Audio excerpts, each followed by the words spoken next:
Okay, we are back with another prototype. And I love prototypes because they're not always perfect. In fact, they generally are never perfect. Yet, that's what you have to do is you have to make prototypes to see what works, see what doesn't work, and just make it right. So that by the time you get to the second, third, or fourth model, or second or third, fourth try, it's right. Nothing is ever right the first time.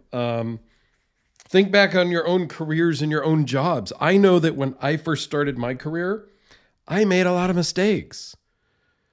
And a few of the mistakes really stick out in my mind, actually. Yeah, and they were stupid mistakes. I look back at it now, I'm like, how did you manage to do that mistake?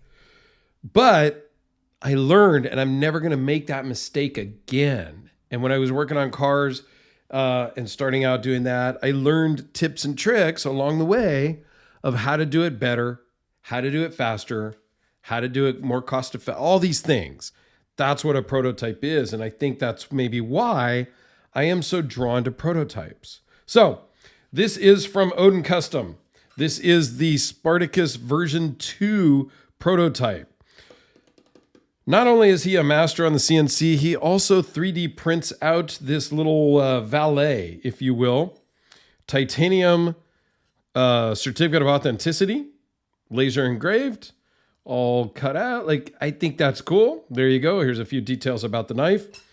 Perfectly sets in there.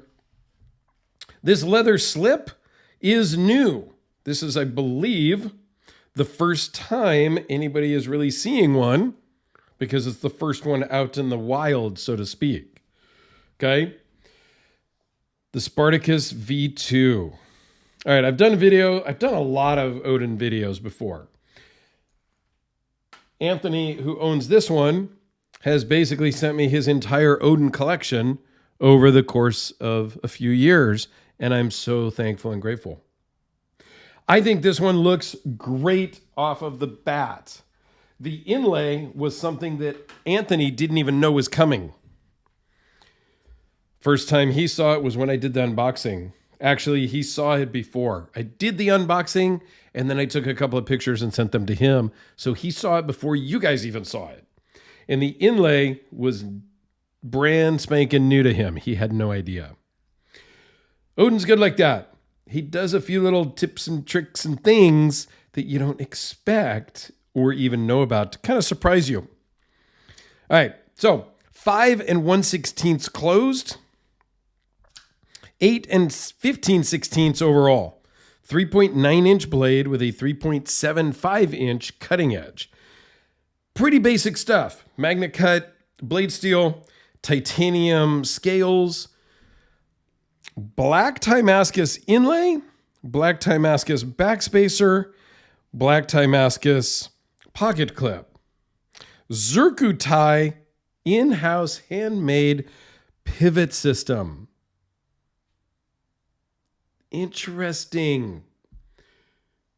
So he's gone into making his own pivots now, which I think is a great idea. I think it looks great. It's a pretty standard, it's not super proprietary. You do need some special tools to use it. A number 14 spanner bit will fit that. I checked because on the Medford Knife and Tool 6-gun pivots that he calls them, it uses a number 14 spanner bit, and I have one, and it fits. Now, on this particular one, you need two. You need one for each side because it is kind of free spinning.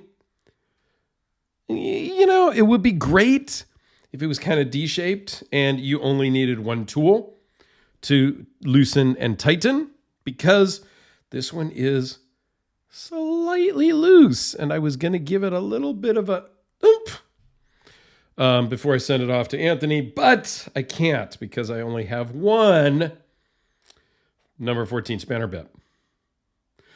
And then what you do is you take your number 14 spanner bit and a little piece of sandpaper, and you kind of round them off, right? Spanner bit's a little bit squared on the edges. So you just round them off a little bit with a file or sandpaper so that they fit in the holes a little bit more snug, and it works best. Okay, beautiful satin finish on this hollow grind. Love the stonewash in the fuller. Love the jimping. Black Damascus, fantastic. The inlay is very nice. You can feel a little bit, it doesn't sit proud, but you do feel it, which is fine. Love the backspacer and the pocket clip. Now, the pocket clip, Oden and I have talked about for years. I'm a pocket clip, I don't know, snob maybe? Not really. I don't think so. I just want the pocket clip to work, both in and out of the pocket. Nailed it this time. This pocket clip is perfect. It works great. It has enough retention, and it just slips in and slips out of the pocket. It's not going to fall out of your pocket, but it works great. This is the first clip on any of the Oden knives that I have handled that just works perfectly. Okay, you got the lock bar cutout, which I do like the way he matches the lock bar cutout with the jimping on the top of the scale. On the top of the blade. All in all, I think this is a really cool knife. The detent is a little bit light for my taste. Again, that's a personal thing. I think a lot of people, I've heard people say that I'm just looking for the negatives in a knife, and I'm just here to nitpick and call out all the things that are wrong. I think it is partially my responsibility to point out the things that are not perfect in any given knife, whether it's a full-on handmade custom, whether it is a $50 production knife. I think it's what I should do, and to set myself apart from other YouTubers, not to call people out, for only saying positive things. I wish the detent was a little stronger on this, and I wish that the pivot was a little bit tighter. Other than that, I like it. This is not really my style, blade shape, and all of that, so I'm not going to rush out and buy one, but it works. So I mentioned it was Magna Cut, weighs in at 5 ounces, just under half an inch thick overall, minus the pocket clip, of course. But this thing feels good in the hand.